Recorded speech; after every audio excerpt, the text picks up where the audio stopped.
Hi, this is John Rowell for the Rowell Report. Today is Friday, September 12th, 2025, and I'd like to analyze the comments made by the MSNBC analyst Matthew Dowd, who was fired from MSNBC following his comments. Anyway, first we're going to listen to the comments, and then we're going to go right in on the analysis of that. Anyway, let us listen to what Matthew Dowd said. So here we go.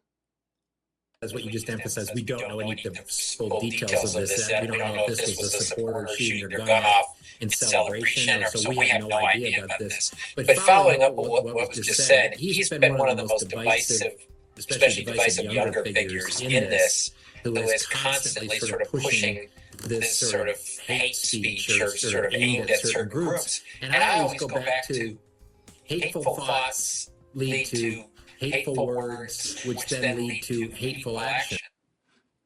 So anyway, there you have it. Charlie Kirk was shot either by some celebration by a student who had a gun and just started firing randomly and hit him with one of that celebratory gunfire shots, or he brought that on himself by his hate speech. So that was what the MSNBC analyst Matthew Dowd was stating.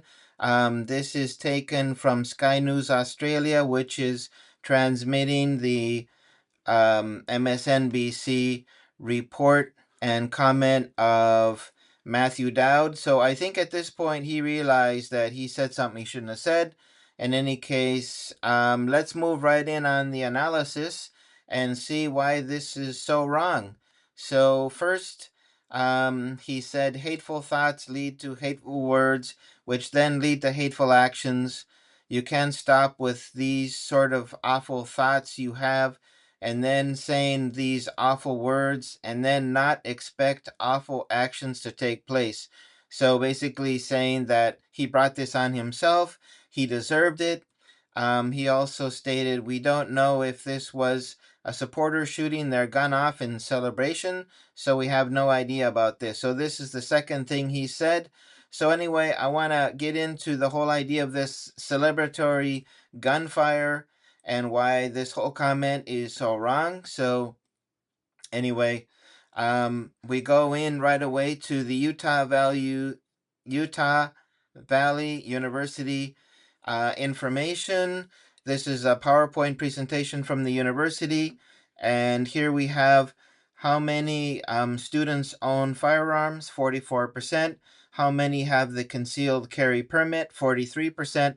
So we know that 43, this is a survey done with a limited number of students, so it wasn't the whole campus, but they projected that this data had they could reasonably assert that this was common for the rest of the students on campus.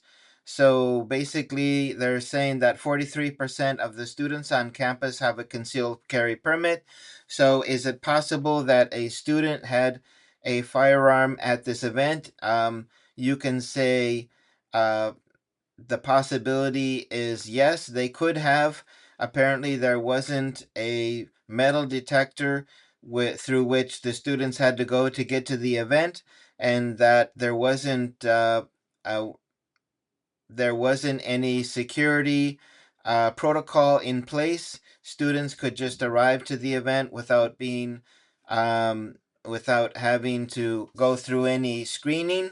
So you can say that there could be a student who had a um, a, a concealed carry a permit user with a gun, but in any case, um, why first off, would the why would that be incorrect? Um, well, let's get right in on the trajectory. So let's say you are a student and you wanted to celebrate something that Charlie said, and so you thought it was a good idea to stand up and start shooting. So we have the different trajectories here. So if the person shot straight up in the air, the bullet would come down approximately 3,000 meters from the shooting suspect. So if you know that the actual shooter was 200 meters away and he was in a hidden position, quite a distance from the event. So if you take 200 meters, that's gonna be very close to the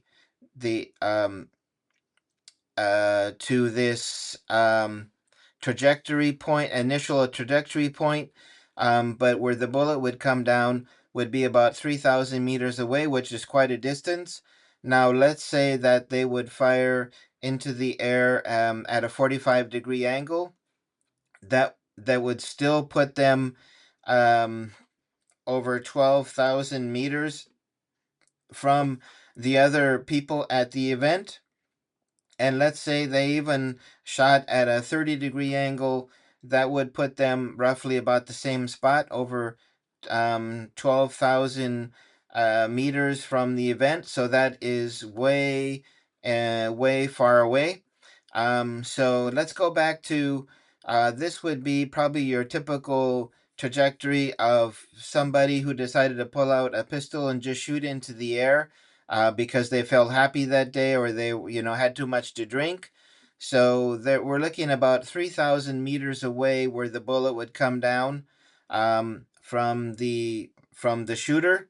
So that is extremely far away from where the person actually is who shot the bullet. And so if you just consider that someone just trying to shoot as straight up in the air as possible, um, the bullet would never come down. It would be very difficult for the bullet to come down in the same area where the where that event was taking place. And then if you take a look at the shot, it's shot if the bullet would come down on somebody who is standing there, it would hit them, coming basically straight down on top of them. But the shooter shot towards the um, towards the neck, and it was almost immediate.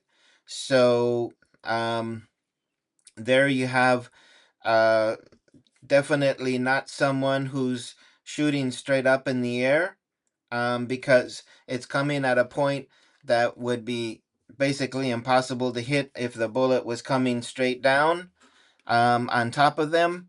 So this is another reason why the idea of this celebratory gunfire coming down on top of people who are right next to you or right in front of you is ridiculous. And then the fact that the way the shooter shot, um, it it would not have hit in the area it hit if it was coming straight down on top of them. And so anyway, this is another reason why this is a ridiculous comment. So certainly the person didn't know much about celebratory shootings and just pulled that comment out of the air. um, if we can take a look at um, the celebratory gunfire. I put a question to ChatGPT, and it says this practice of celebratory gunfire is not normal at political events.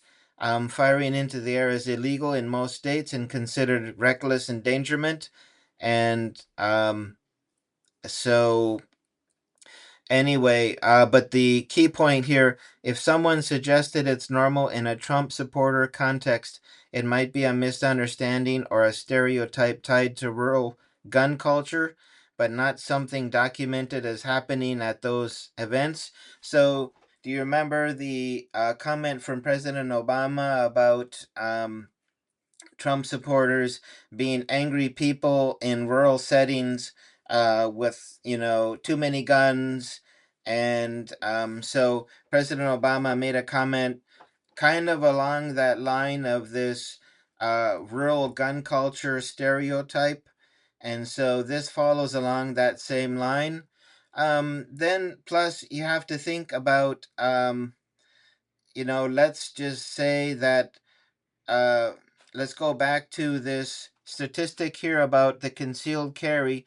Now, let's say you're a concealed carry permit holder, and you decide that you're going to try to um, carry out some kind of shooting from a distance.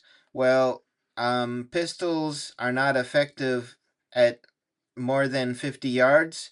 And so somebody who would have, um, somebody, let's say somebody who wanted to do something like that, um, would not be in the middle of the crowd trying to shoot, because they know that there's a lot of people there looking, and they could stop them and they could be caught. So the idea of somebody trying to shoot is that, um, like what happened in this case, is that the person shoots from a hidden location and then tries to escape through a route that's where there's not, people monitoring that. So anyway, this also shows that, this comment was very poorly chosen by this MSNBC analyst, because let's just say that he knew about this statistic about 43% um, of the students at Utah Valley having concealed carry permit. Well, somebody wouldn't use a concealed carry um, firearm to carry this out, because they're not very effective at distances more than 50 yards, and so they wouldn't use that. So this would be something totally not allowed on campus. So again, this comment was extremely ridiculous. And if we go back to the trajectory, we can see that if someone, I go back to this. Somebody who wants to try to shoot straight up in the air and have the bullet come down right next to them, that it would be literally impossible, because normally what happens is, as it goes up, the bullet loses speed, so it loses angle and then begins to project towards maybe a I don't know what degree that would be, but that's probably about um 70 75 degrees. And even at that, the bullet is coming down about 3,000 meters away from where the bullet was shot. So that means that uh, even somebody celebrating, and even doing their best to have the bullet come down in the same area where the people were, that's literally impossible. So I just go back to this MSNBC analyst Matthew Dowd. Um, he was he had this rural gun uh,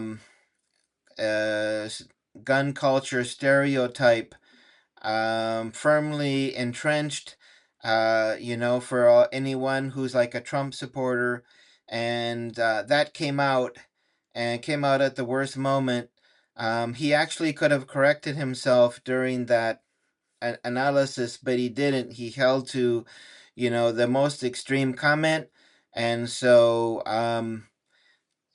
but the whole idea of the celebratory gunfire, that's very common in countries like Mexico. So, if you have like a national holiday and someone has too much tequila, there are people that go outside and just start shooting off in the air, and that does happen frequently. And there are fatalities that happen, but it's not in the same area where the gun was fired, and they'll never know who fired it in those cases, because it comes down so far away from the shooter. And so the person may not even remember that they shot in the air. That's, but this is Utah, and they don't do those things. So why would you assume that there was some celebratory gunfire? Um, that would take place. So anyway, this was, this was a very unfortunate comment that was made by the analyst. Basically, the science doesn't support it, and and even knowing about the statistics of the Utah Valley students who may have a concealed carry permit, someone who wanted to carry out that action would not use a concealed firearm because of its inaccuracy. So it's only effective at short range. The possibility of bullet drop, and then the fact that you have to mix in with the crowd and you could be stopped, and at least you would be seen and you could be captured. And most people who have the idea of carrying out something like this, they try to carry it out without being seen or captured. So in any case, that person seemed to have been captured and they released a name. And so that is good news. And so thank you for joining me for this video analysis of these comments of Matthew Dowd. If you like this video, please hit the like button and subscribe. I hope you can join me for more videos. Have a good day. Bye bye.